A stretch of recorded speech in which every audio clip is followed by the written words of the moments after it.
Welcome to Chirala local channel. Helmet పెట్టుకుంటే ఏంటి problem? జుట్టు పాడైపోతుంది, బరువుగా ఉంటుంది తలపైన. దానికోసం డబ్బులు ఖర్చు పెట్టడం అవసరమా?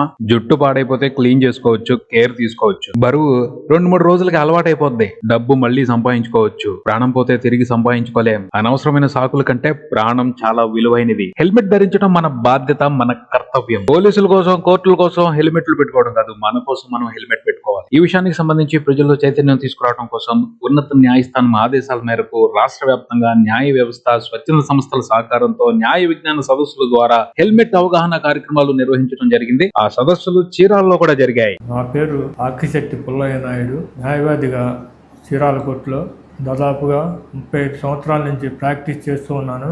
ప్రస్తుతం దేశంలో ప్రతినిత్యం ప్రమాదాలు జరుగుతూ, ప్రమాదాల్లో అనేక రాష్ట్రాల్లో అనేక మంది మరణాలకు గురవటం, సుప్రీంకోర్టు వారు అన్ని రాష్ట్ర ప్రభుత్వాల్లో ఉన్నటువంటి రాష్ట్ర ఉన్నత న్యాయస్థానాలకి వాళ్ళు ఆదేశించడం, ప్రమాదాలకి ముఖ్య కారణమైనటువంటి హెల్మెట్ ధరించకపోవటం వల్లనే ఈ ప్రమాదాలు ఎక్కువగా జరుగుతున్నటువంటి నమోదైనటువంటి కేసుల్లో గమనించడం, రాష్ట్రంలో ఉన్నటువంటి మండల న్యాయ సేవాధికారి సంస్థ ద్వారా అవగాహన సదస్సులు నిర్వహించి తద్వారా ప్రజలకి హెల్మెట్ ధరించకపోవటం వలనటువంటి వచ్చేటువంటి దుష్పరిణామాలని అవగాహన ద్వారా వాళ్ళని చైతన్యవంతం చేయాలని చెప్పేసి ఆదేశించడం మేరకు ఈ నెల 31వ తేదీ వరకు కూడా ఈ హెల్మెట్ ధరించడం వల్ల వచ్చేటువంటి ఉపయోగాలు, ధరించకపోవటం వలనటువంటి వచ్చేటువంటి నష్టాల గురించి ప్రజలకి అవగాహన సదస్సులు నిర్వహిస్తూ ఉన్నారు.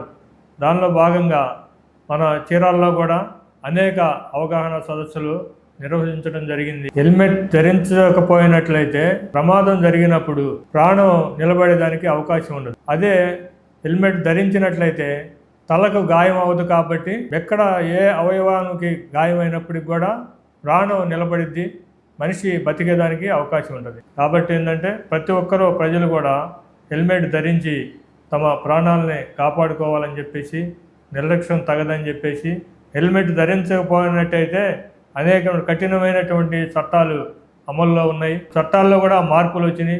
దానివల్ల ఏంటంటే మోటారు వాహన అధికారులు కూడా అనేక రకాలుగా వాళ్ళు పెనాల్టీలు కూడా భారీ ఎత్తున వేసే అవకాశం ఉంటుంది. కాబట్టి ఏంటంటే ప్రతి ఒక్కరు కూడా ఈ అవగాహన కల్పించుకొని జాగ్రత్తగా మెసులుకోవాల్సిందిగా కోరుతున్నాము. హెల్మెట్ ధరించడం మన బాధ్యత, మన కర్తవ్యం.